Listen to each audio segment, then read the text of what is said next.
প্রথমে এই ইমেজগুলো দেখুন। এই ধরনের ইমেজ কিভাবে ক্রিয়েট করবেন আমি আজকে সম্পূর্ণ প্রসেস দেখিয়ে দেবো এবং এই ইমেজের প্রম্পটগুলো আপনারা কোথায় পাবেন আমি আজকে আপনাদেরকে বলে দেবো। তো ভিডিওটি ভালো লাগলে লাইক কমেন্ট এবং সাবস্ক্রাইব করে দেবেন এবং ভিডিওটি শেয়ার করে দেবেন। চলুন ভিডিওটি স্টার্ট করা যাক। তো প্রথমে চলে আসতে হবে ক্রোম ব্রাউজারটি ওপেন করে নেওয়ার পরে এখানে সার্চ করতে হবে প্রিসেট এডিটর। সার্চ করার পর এই ওয়েবসাইটে ক্লিক করতে হবে। ক্লিক করার পর এখানে সার্চ করতে হবে ইনস্টাগ্রাম। সার্চে ক্লিক করতে হবে। সার্চে ক্লিক করার পরে এই ইমেজের ওপরে ক্লিক করতে হবে। তারপরে নিচের দিকে একটু চলে আসবেন। তো দেখতে পাচ্ছেন এই ইমেজের প্রম্পটগুলো ইমেজের নিচে দেওয়া আছে। দেখতে পাচ্ছেন এই ফটোগুলোর নিচে প্রম্পটগুলো দেওয়া আছে। এখান থেকে কপি করে আমি একটা কপি করে আপনাদেরকে দেখাচ্ছি। এইটাকে কপি করে নিচ্ছি। কপি করে নিচ্ছি। তো কপি করে নিলাম।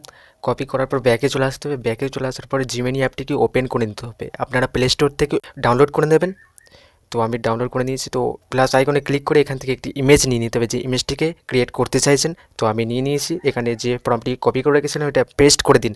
আমি এটা পেস্ট করে দিচ্ছি। অ্যারো চিহ্নতে ক্লিক করতে হবে। তো ক্লিক করার পর এখানে ইমেজটি আমাদের জেনারেট করে দিচ্ছে। তো দেখতেই পাচ্ছেন এখানে জেনারেট হচ্ছে। একটুখানি অপেক্ষা করার পর ইমেজটি আমাদের জেনারেট করে দেবে। তো দেখতেই পাচ্ছেন ইমেজটি আমাদের ক্রিয়েট করে দিয়েছে। তো ইমেজটি আপনাদেরকে জুম করে দেখায় কত সুন্দর ইমেজটি 4K কোয়ালিটির করে দিয়েছে।